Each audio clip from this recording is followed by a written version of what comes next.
Hey, welcome to the Rain and Morale podcast. So, do you ever feel like screaming out in the office, on Zoom, or outside the school gates? For the love of God, come on, really? Then, if this is you and you're looking for an honest, fun, and frank podcast on life and business, then sit back and listen to me, Rain and Morale. I'll be bringing great people on the show to talk, share, and debate their life experiences and business challenges, keeping the show unpolished, but in a fun and unique British style, with sarcasm, tenacity, maybe a few swear words or tears. This podcast keeps it real, honest, raw, and removes the bullshit in the only way I know how, through authenticity and getting shit done. Think of it less like the Housewives of New York or Towie with the lipo and drama, and more like the house lives of the real world. I hope you'll take something away to be better informed, laugh, smile, or maybe even finally getting the confidence to shout, come on, really. So enjoy. Hi, Kieron. Welcome to the Rain and Morale podcast. How are you? I'm very well, Rona. How are you keeping? I'm not too bad. I'm not too bad, thank you. So, for the listeners, Kieron is actually 11 hours ahead of me right now. So, it's Yeah. first thing here in the UK, and Kieron is over in Australia. So, thank you for staying up and coming to chat with me today. I really, really appreciate it. Um, Kieron and I first met through a mutual connection, should we say, a few months ago. And I was really taken aback by what Kieron had developed, which is a business and an app called Freer. That's spelled Freer.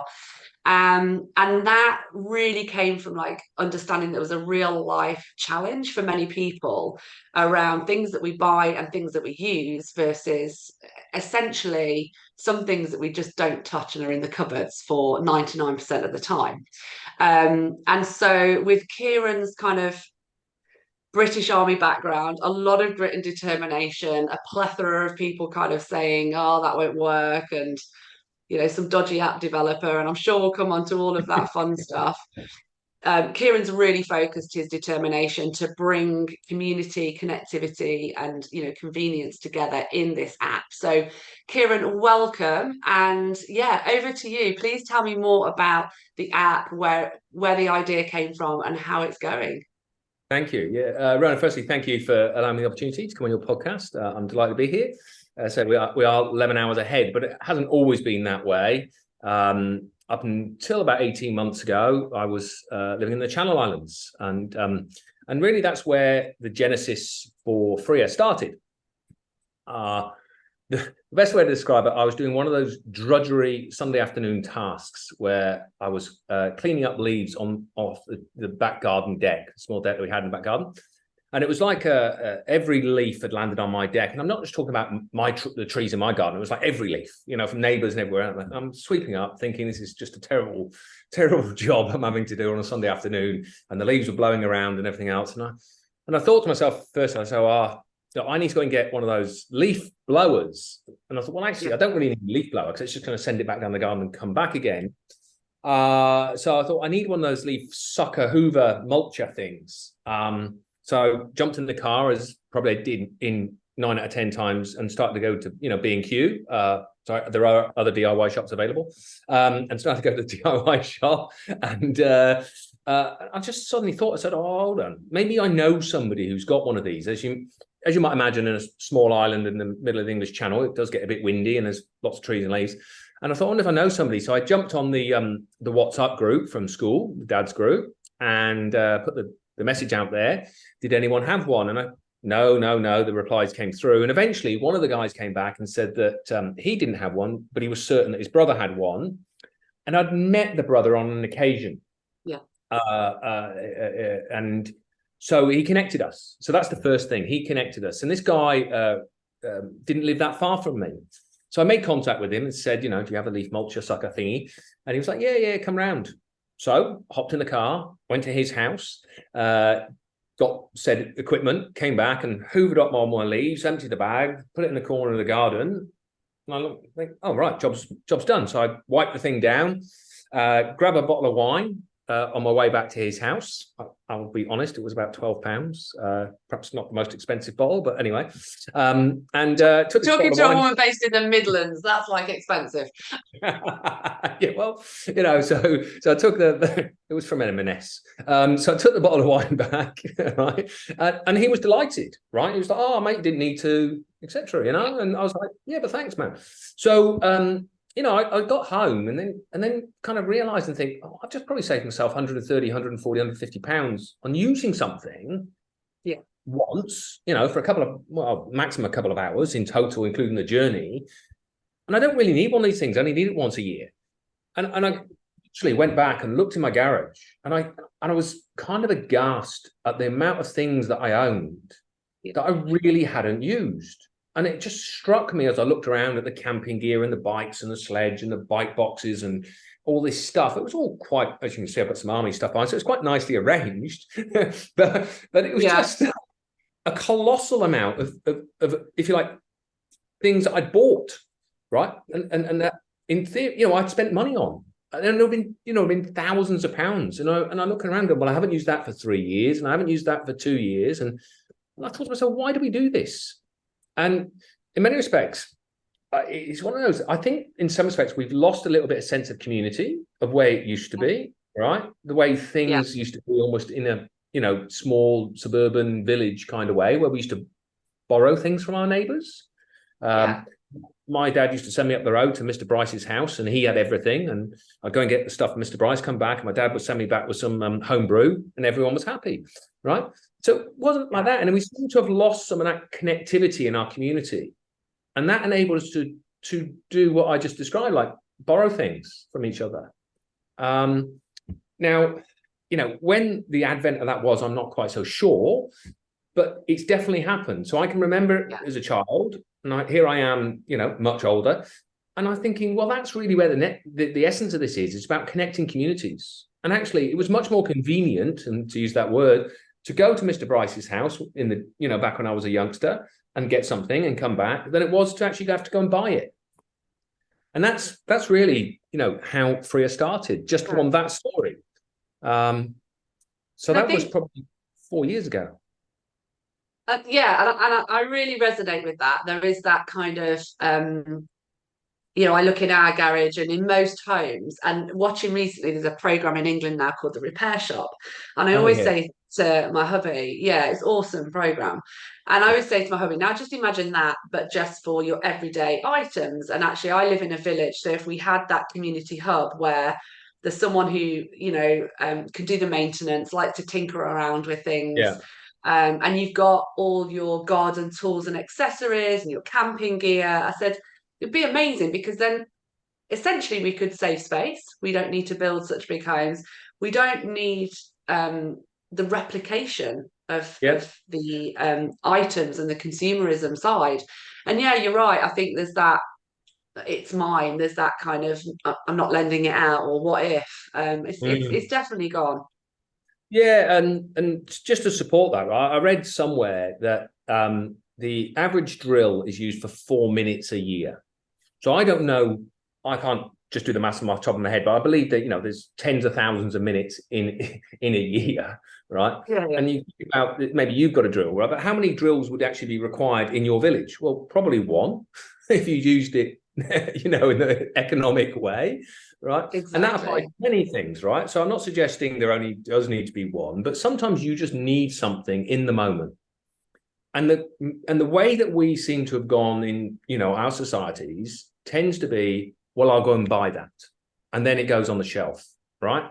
So, there's a slight irony that just a little while ago, I needed to put up some shelves. So I had a drill, but I needed a spirit level, I needed a stud finder, I needed a plumb line and everything else. I went and bought those because I couldn't find somebody with them. And they now sit on the shelf that I built with the... right? It's like, what's going on, right? What's going on? And it drives me crazy as a person who's been building this app that I want to turn into a platform and much more, right? I go into my garage and it just reminds me, when I see those tools on the shelf that I put up with the tools, why Freya has to work, right? Those things on that shelf drive me crazy. right? And tell me, what's behind the name? How did you get to Freya? Yeah, look, like I'd like to think that there was some cool brand people involved, but the reality was, my wife and I were sat around the table on a Sunday lunch having a bottle of wine, and we were trying to think about what it meant, all right, what this meant, and we sort of felt like, in some respects, we are. Sorry, I'm not going to be all Marxist here, but we are a slave to consumer society, right? Oh, We are a slave to consumption. yeah, And 100%. I kind of felt that if we could do this in our communities, if we could connect in our communities, if we could rent and lend to each other in our communities, just even that connection alone, it would kind of give us some liberty from that slavery, if you like. That the only model that we have is I've got to go to the shops like lemmings. And sorry, Yeah, I'm not going to offend people who've just gone and bought something, but anyway, so we go off and we troop off to the shops, and I was like, that can't be right. We need to have something different, be liberty, and from liberty we go. It's just about being free or freer, isn't it? And that's really where it came from. That on a renter, you can be free from the, if you like, the burden of ownership. And certainly a lot of younger people, which came out of our research, regard ownership as a burden.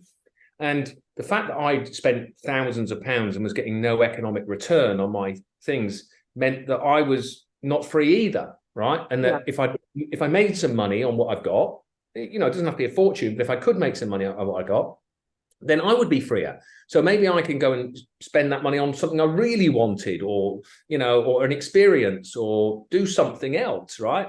Rather than just being tied up in, frankly, underused and idle assets. And that was absolutely. right.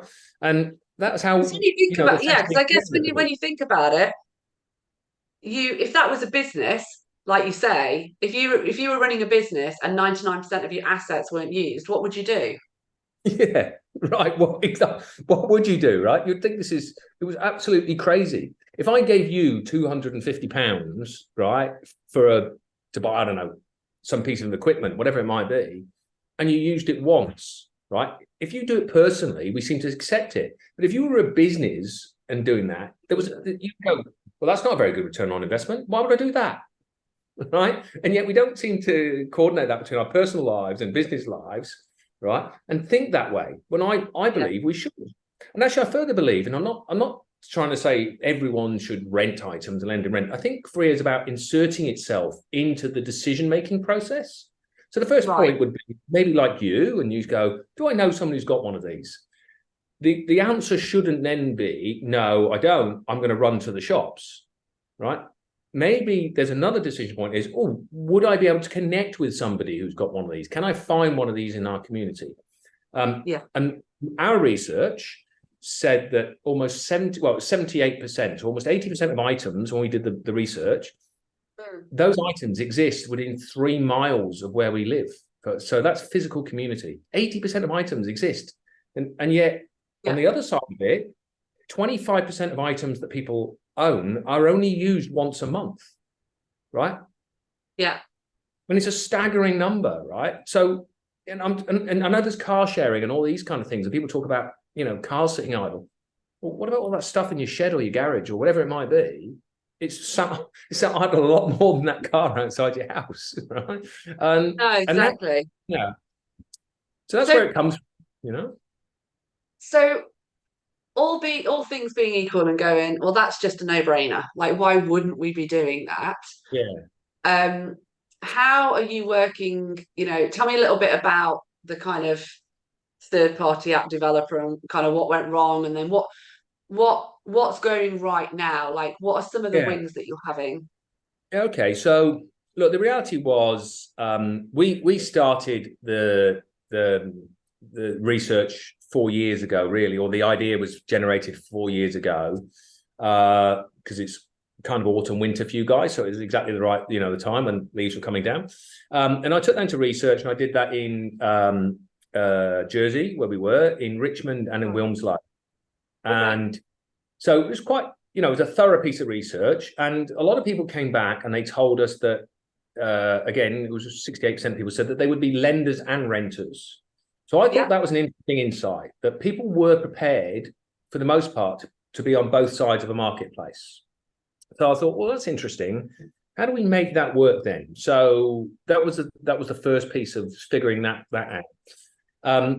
And then as we sort of went through, or I went through a thought process and trying to specify what I had, I guess the first part was I didn't really understand, if I'm really honest, really what I was trying to achieve. If that makes sense. Right. I thought, I'm just going to connect A and B and we'll all be good, right? So I engaged a third party to do the development. And if I'm honest, I think it was in the era where perhaps apps had started, but they weren't yet as mature in the framework of delivery and how you'd get through that process. And it was my first foray into app building, despite a background in project and program management. And so I was trying to get everything kind of all acutely organized. And I think they were kind of charging ahead on an agile sort of methodology. And we just disconnected. I think it was the first, if I'm really honest. And then, of course, you're getting through that period. And then, guess what happened? Right? Oh, there's a killer pandemic. Right? Don't say the C word. Don't say the C word. Yeah. So when you try to launch an app to encourage people to go to each other's houses in the middle of a pandemic that could kill you potentially, or and you're locked down, that's a little bit tricky, right? My model was fundamentally tricky in that era, right? Yeah. And as we went through that process, it transpired that frankly a lot of the, if you like, the processes didn't join up, right? And so we just had to work through a lot more of the detail. And in the end, they were overseas from where I was. I couldn't connect with them at all. And I just had to, if I'm really honest, put a lot of it down to a bit of experience. So we were left with all the technology debt, but I learned a lot. I learned an awful lot from getting it wrong. And I think that's a good process, actually. Yeah, I agree with you. It didn't feel at the time. Not at the time, but I think for most successful people I know, exactly. I think the most successful people that I talk to have all been through that brutality, and it just makes them springboard stronger. Yeah. So it was quite daunting, I think, thinking that I'd tried to build something, it'd fallen apart, and now I'm in the middle of this, social issue that we had, whatever you want to call it, right? And I'm going, how do I get out of this? Really, I didn't. And then I, really stumbled across the guy I've been working with ever since, who does live in Jersey, developer. I should give Fred a shout out because he's been brilliant. Thank you, Fred. And we just connected and we just started again and we built a little bit at a time, tested that, built a little bit of time, tested it. And we just went through this much more iterative cycle together, being able to work together, being connected, being in the same place. So I know remote working can work. I'm doing remote working now, but I think just at that early stage of startup, it didn't go so well for me. But I learned, and that's the main thing. And that's the perseverance, I think, entrepreneurs maybe need: fortitude, determination, never giving up, just trying to find your way through, the morass of problems. Probably, being the chief do everything officer was, which you probably know. Definitely. And you just sort of turn your hand and just try and do the best you can, right? That's all you can do, because the option is not very pleasant on the other side of it, which is do nothing, right? So that's not an acceptable place either. Exactly. And I think, having that resilience and determination, I think there's knowing when to stop and know that maybe what you're doing isn't right. But I think generally you've got to, there's so much about what you do as an entrepreneur, and especially if you're doing something in the impact and sustainable regenerative industry, because there's so much around, it's a nice to have, it's utopia, it's never going to happen. So you're dealing with, it's not like you've developed an app, say for a new banking concept or for sex tech or fintech or whatever, and there's people all over it and there's loads of investors that are looking at that. You've got the double whammy that you're doing it in an industry that relatively new, not in terms of our knowledge, because I think that's been around for probably 6-7 decades, but in terms of an industry that is really tough to win in, to succeed in, to get invested in, and to crack. And then, of course, you've got behavioural change with your consumers, and people like me sat in a village, and am I going to share my tools, and would I rent them, would I buy them, give them out, all those sorts of things. So kudos to you for keeping going. So where are you right now with the app? What's happening in terms of uptake? What's going on? Yeah. So we like launched, if you want to put it that way. We went public. So the app is in 17 app stores or variants of App Store, Play Store, around the world. So we deliberately started in Jersey because obviously I used to live there before I moved to Australia. Fred's there, so we can keep an eye on it. And it was somewhat about focusing there on testing concepts, testing the app, making sure that that all the different components work, make sure that people could communicate within the app. So we built a messaging capability. How do we all the scheduling that happens, the event-driven activity. So we launched deliberately in Jersey. So as of this morning, we've signed up almost 1,000 people. They're not all in Jersey, even though we've targeted Jersey, but it might not seem like a lot, but that represents about 1.5% of the adult population, right, of Jersey, right? Yeah. So if I was to extrapolate that into UK terms, that's probably the equivalent of about 100,000 people in the UK.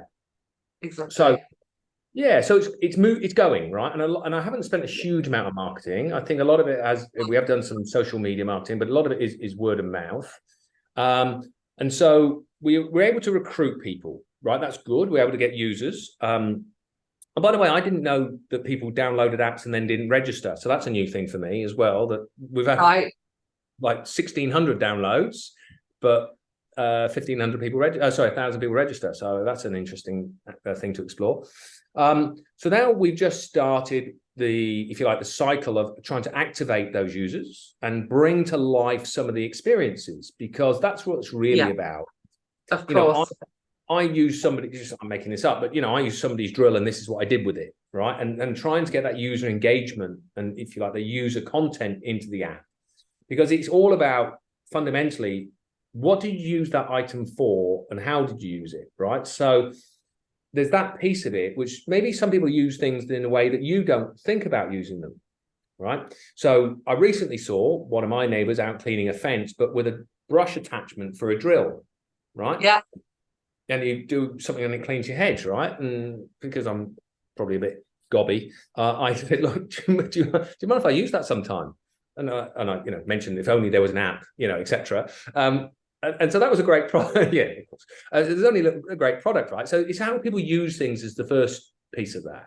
But alongside that, we launched the app and we put in a new feature. And I think this is quite important as part of the whole piece. So it's not just lending and renting per se. Sometimes people either want something for a specific job. So they may be looking for a drain unblocker, right? Yeah. Or maybe a particular tool, should we say. But sometimes they're just looking for something, but they're not quite sure what they want a use. So imagine that, you want some stuff for a 10-year-old's birthday party, right?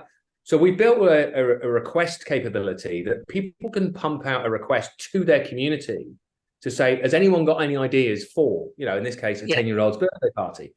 And somebody might come back and say, I've got a giant Jenga. Somebody else might come back and say, I've got some Nerf guns. Somebody might come back and say, I've got a slip slide. Somebody might come back and say, I've got an ice cream maker, right? Yeah. We're not trying to stipulate what people should reply with. We're just saying there's a load of stuff out there that exists in your community that you might find useful. And so that's, going quite well in terms of people looking at their community and thinking, well, there's things that I might need. I don't really know what it is. I'm not sure. But that's that connection again, it's about that community trying to come together. And that's been what I think really well received. So it's not really it's not really a classifieds or anything like that. It's more about, can I get some help? Right? I'm looking to do something. Has there been any weird and wonderful uses of tools that you've been surprised by or not yet? I've actually got my phone next to me and I could look it up. But there was somebody who listed an endoscope the other day. And I had to look up what you use an endoscope for, right? And I think if you drop something down, maybe if you down the back of a fridge or something, small space. I'm not there in Jersey at the moment with this product's list, and I thought, I could probably use one of those, right? And all the stuff that's gone down the back of your you're covered or whatever. And it's like, that'd be interesting. But there are also some interesting things like it was actually Fred's son recently was on. Fred was using it because we don't allow under 18s to use it. So clearly it wasn't Fred's son. But anyway, he had a school project to do, and it was a photography project, and he needed a camera. And Fred, who's my developer, went on the app, right, and said, I wonder if there's a camera on Freya, and he found one. So that was a really good, that was a great use case that we were actually using our own app, right, to find things. And I love that when it happens, right? It's just a great story. And he found the camera, did his photography project, took 100 and 200 photos, whatever it was, put in his own SD card, got them, and gave the camera back. Thanks very much. So he didn't need to own this, super expensive Canon camera. You've got a 60-year-old doing his, year 10 project. And we solved this problem for him. And I love it when that happens. It's a great story of how Freya should be used. How are you instilling, I guess, confidence in people for people who just go, it's a no-brainer, like, let's just do it, let's share and be kind, which feels like it's less and less of those people around.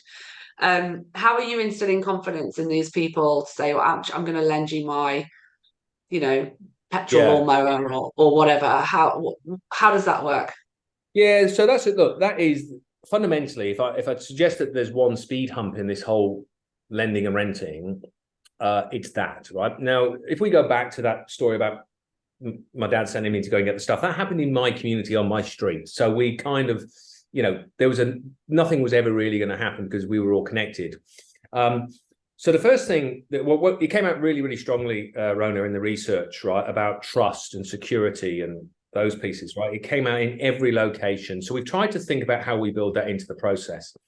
So the first thing is, the community itself is the community physically, but we often also belong to other parts of communities like associations and roundtables and clubs and charities. So community isn't just physical location. I'm associated to people, and that creates a sense of belonging as well. So there's something we look to and how we can create that belonging. When you lend and rent something on Freya, you obviously get to rate the person and leave a review. Yeah. Right. So that's kind of fairly standard. But when we started this process, we believed that it was very important that everyone was identified in terms of IDing exactly who the person was. So there are plenty of identification delivery partners out there. And we chose one because they were well embedded in Jersey. So we were using them. And we initially launched with that. Now, I'm not talking about June, but a sort of soft launch. And what transpired is that most people, although they told us it in the research, weren't actually bothered about the person being ID'd because they kind of knew the person. Does that make sense? So it's not first time removed, it was more second time removed. And even though we built this whole thing about you had to be ID'd to use the app, in the end, we had to unwind it because we now give the people the choice. So I get to choose whether I lend to you as a verified person. So we verified your ID and I'm verified, and we get to choose to interact. Or if you are not verified, I can choose to lend to you, or you can choose to rent from me. And we found that, we shouldn't be here telling people what they should and shouldn't be doing. All right. It's a choice. If you want to lend to something, because you might kind of be connected to that person through a club or association. So that's really, and I guess I think I'm just thinking about it now. Like, it would be much harder for me to borrow Stella's leaf blower and then take it back broken. Like, how am I going to? She would literally probably smack me around the head with the leaf blower. But there's going to be that connection, I guess, if you're going to be within that couple of miles, or even if it's someone in the village. Or in your estate or your town. I suppose that's a good option to have it either way. So it doesn't say that those things aren't going to happen. So the backstop really to all of this is that when somebody rents an item, they are paying for it on a credit card, and we're really clear, and we say, well, we not say, but everyone ticks the terms and conditions every single time they undertake a rental. Okay, so it's not just like sign up to the app, tick the T's and C's that no one reads, right? We say, look, please read the T's and C's. right? But also read what we call the freer code. So the freer code is a way of behaving to each other, right? Like just trying to be kind to each other and, do your best, turn up on time, be polite, things that we would expect in communities, right? So we may say, right, read this. Now, the fallback, and I hope it never gets there, it will, I am sure, but I hope we deal with it, is that ultimately, because you paid for it on a credit card, you as the renter authorize us to charge your card in the event of you bringing it back broken or not returning it. Right. So that's part of that process, that by ticking those T's and C's, you say, yeah, I'm taking responsibility. And if it goes wrong, you charge my credit card. Now, clearly, I'm hoping it never gets to that point. Right. I'm sure it will, unfortunately, because that's the way of the world and things happen. Things do get broken. Right. Yes, they do. There's an inevitability to it. And people have asked me, can we put insurance in it? And the problem, unfortunately, when you have insurance is you get fraud. That's the way of the world as well, right? I'm not saying everyone will, but you do get fraud. But we're still trying to work that through at the moment. Is that, could we put an insurance wrapper around this if you really wanted to lend out your electric bike or, your expensive tool or whatever it might be? So we're just working some of that through, and that's areas that we'll develop, because trust and community are the most important parts of how, they will make this work, right? If I can trust. Yeah, no, I was just thinking, like, I could be that person that's gone along and rented the leaf blower for the 100th time, and it was just gonna break. It wouldn't have mattered what I did. I hadn't mistreated it. I was just using it, and it broke. And I'd be like, oh, okay. So there's that. Is there anything in there that has an understanding of how old the equipment is or wear and tear? Like, how do you deal with that? Yeah, so again, there's some elements of that in the T's and C's that, it's about fair replacement. And obviously if the thing's 7-8 years old, but we want to step in as for, so there's a part of this, I've got to be honest, that is because of liability, that the contract is between the lender and the renter. And we're a platform that offers this as a service, as a way that we connect people. But it's we will behave in a grown-up kind of way as well, right? So that's what the ethos of Freer is about, right? We want people to enjoy this app. We want people to connect on this app. We want people to think about how they're consuming everyday items, right? And not being, 90% of the items sat idle for 90% of the time. So we will do our best to make sure that there's a smooth process in there. Things will happen, and we will do our best to ensure that we bring that together and that all the parties walk away with a satisfactory outcome, right? I don't know what that looks like yet because I haven't experienced it, but I guess there might be another podcast in a year's time when you go back to that question about what's gone well and what's not gone so well. Well, maybe there'll be a podcast on that. Well, next time I'm in Jersey, I'll go borrow something and break it and see what happens. No, I'm joking. I won't do that. I won't do that. Listen, I think it just sounds so simply obvious and wonderful. And if this can bring people together and shared experiences, and if you're going to do this, try it with that, or like I learned.